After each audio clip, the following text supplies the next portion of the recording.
Alejandro Garnacho resmi jadi ayah. Pemain Manchester United Alejandro Garnacho resmi jadi ayah. Pasangannya Eva Garcia sudah melahirkan pada Rabu waktu setempat. Putra Garnacho itu sendiri diberi nama Enzo Garnacho Garcia. Maroko merasa terhormat ditunjuk jadi tuan rumah Piala Dunia 2030.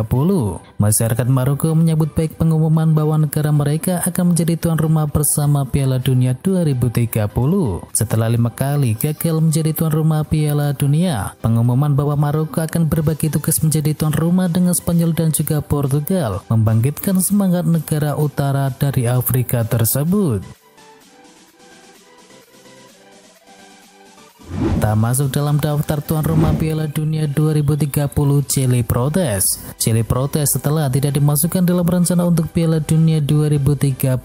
Meskipun tetangganya Argentina, Uruguay dan juga Paraguay dipilih menjadi tuan rumah pertandingan pembuka. Negara Amerika Selatan itu telah mengajukan tawaran menjadi tuan rumah bersama Argentina, Uruguay dan juga Paraguay pada bulan Februari kemarin untuk menjadi tuan rumah Piala Dunia 2030.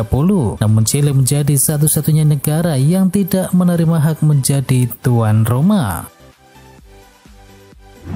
Harry Maguire lagi-lagi dipanggil ke timnas Inggris. Harry Maguire bak berjodoh dengan timnas Inggris. Bek 30 tahun itu kembali dipanggil oleh The Three Lions meski tak lagi menjadi pilihan utama di Manchester United. Maguire masuk ke dalam 26 nama yang dipanggil oleh Southgate. Dia mengisi 7 pemain belakang The Three Lions di Jeddah Internasional bulan Oktober ini. Keputusan Southgate memanggil ex-Leicester City tersebut menimbulkan begitu banyak tanda tanya. Padahal dia lebih banyak menghangatkan bangku cadangan di musim ini ketimbang tampil di lapangan.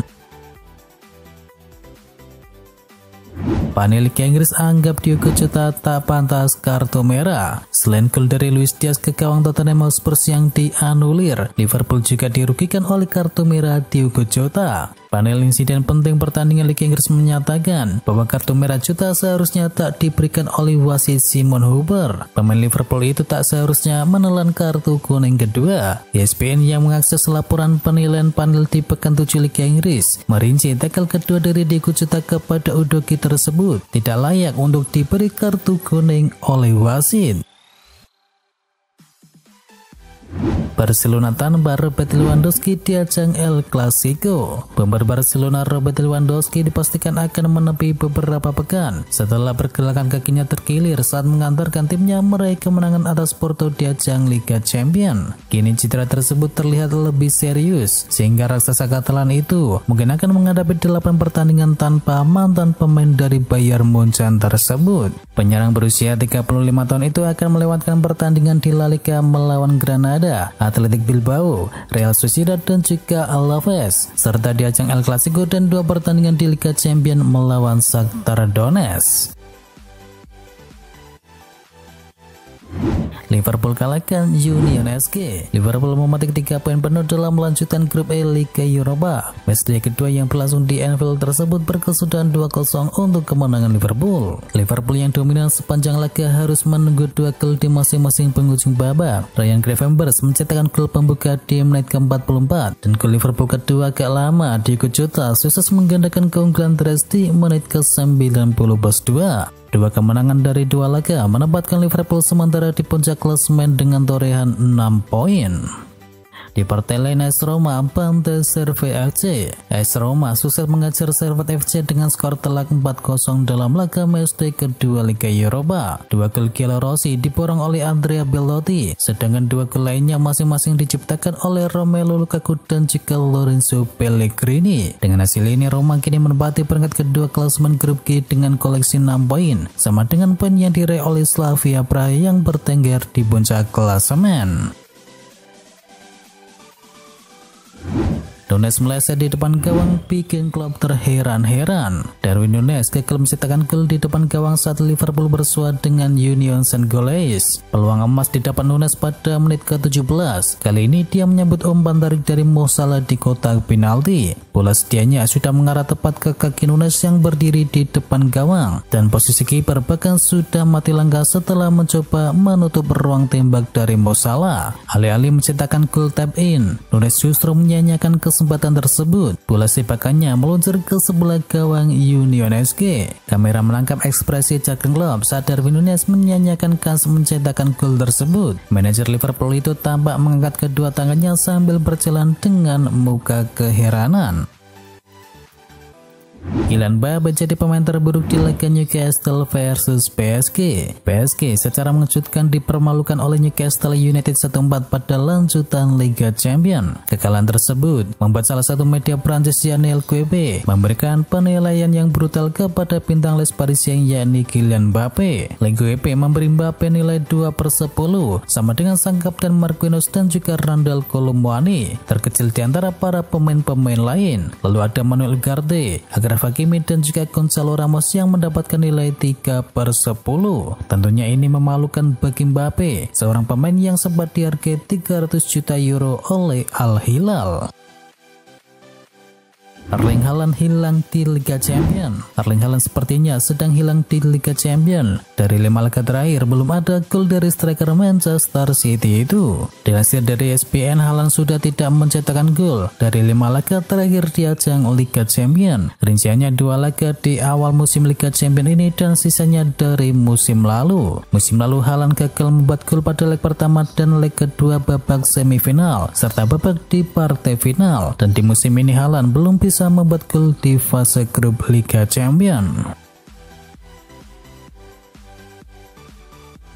Julian Alvarez top skor sementara Liga Champions. Liga Champions sudah menuntaskan matchday kedua dan top skor sementara dihuni oleh penyerang dari dua tim Manchester yakni Rasmus Højlund dan juga Julian Alvarez. Dilansir dari situs resmi UEFA, Rasmus Højlund dan juga Julian Alvarez sama-sama mengoleksi 3 gol dari 2 laga yang telah dijalani. Mereka berada di puncak top skor sementara Liga Champions. Liga Champions sendiri selanjutnya akan memainkan matchday ketiga pada tanggal 24 Oktober mendatang.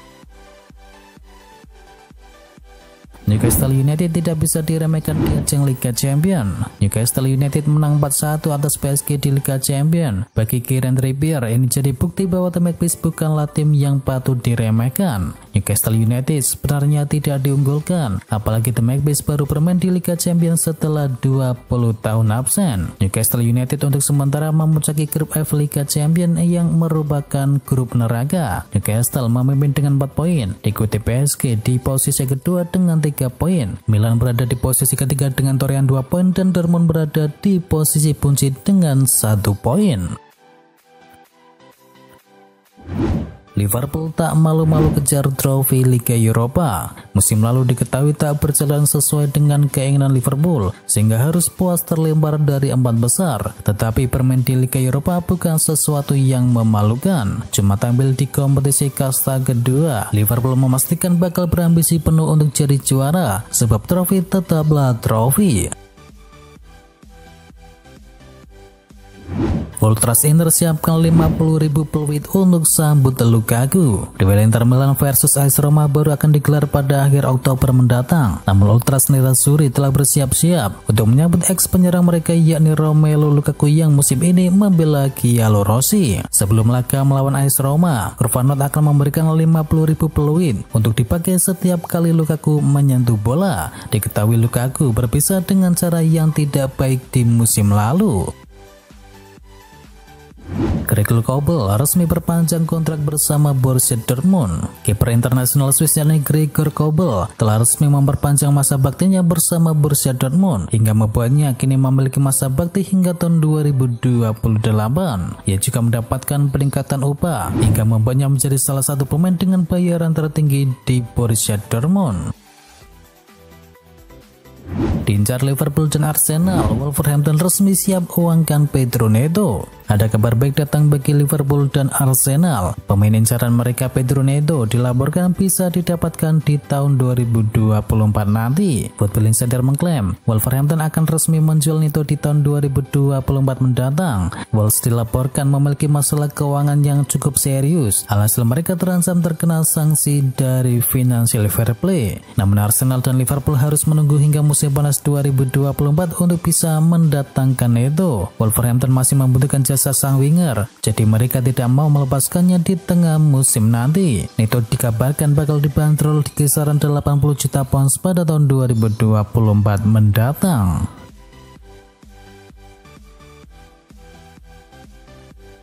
Mau Pierre-Emile Hosberg, Juventus harus siap keluar uang banyak. Ada kabar buruk datang bagi Juventus, tim asal Turin tersebut harus merogoh kocek cukup dalam untuk bisa mengamankan jasa gelandang milik Tottenham yakni Pierre-Emile Hosberg. Keseteluruh Sport melaporkan Tottenham dengan senang hati akan menjual Hosberg ke Juventus. Menurut laporan yang sama, Tottenham sudah menetapkan berapa harga dari Hosberg di musim dingin nanti. Mereka dikabarkan membanderol sang pemain agak mahal. Tim asal London Utara itu menginginkan bayaran sekitar 30 juta euro untuk jasa sang pemain. Karomi Thomas sepakati kontrak baru di Brighton and Hove Albion. Menurut laporan dari London World, Karomi Thomas telah menyetujui kontrak berdurasi 5 tahun dengan Brighton and Hove Albion. London World melaporkan bahwa kontrak baru dari Mitoma berdurasi 5 tahun akan membuatnya mendapatkan gaji senilai 80.000 pound sterling per minggunya. Agen dari sang pemain Keisuke Seki ini menegosiasikan dan menyelesaikan kontrak baru ini, dan Mitoma sendiri sepakat untuk berkomitmen penuh terhadap proyek dari Roberto De Zerbi. Manchester United dan Barcelona gigit jari. Nico Williams putuskan bertahan di Athletic Bilbao. Buyar sudah harapan Manchester United dan Barcelona untuk bisa mendapatkan jasa Nico Williams. Sang winger dilaporkan memutuskan untuk memperpanjang kontraknya di Athletic Bilbao. Williams dan Bilbao sudah mendiskusikan kontrak barunya sejak beberapa bulan yang lalu, dan negosiasi ini sudah berjalan lancar. Sang winger dikabarkan tidak lama lagi akan menguji kontrak barunya tersebut. Rekan Rasmus Højlund di Atalanta jadi incaran Manchester United. Daftar bek incaran Manchester United ini semakin panjang. Nama terbaru yang masuk dalam daftar adalah rekan satu tim Rasmus Højlund di Atalanta dulu, yakni Giorgio Scalvini. Atalanta sebelumnya menginginkan nominal yang besar. Scalvini hanya bisa dilepas jika ada klub yang berani menawar 45 juta euro. Manchester United sendiri yakin bisa untuk memboyongnya. Keyakinan ini berasal dari kesuksesan Manchester United memboyong Højlund. Relasi antara Manchester United dan Atalanta yang baik diklaim akan mempermudah negosiasi. Manchester City dan Chelsea ramaikan perburuan Alphonso Davies. Man City dan Chelsea diberitakan telah mengidentifikasi pihak sayap milik Bayern Munchen yakni Alphonso Davies sebagai target transfer potensial mereka. Selama 5 tahun bermain di Allianz Arena, ia telah mencetak 8 gol dan juga 28 assist dari total 163 penampilannya di semua kompetisi. Menurut manajemen Manchester City dan Chelsea sedang memantau mengenai masa depan dari Alphonso Davies di Bayern Munchen.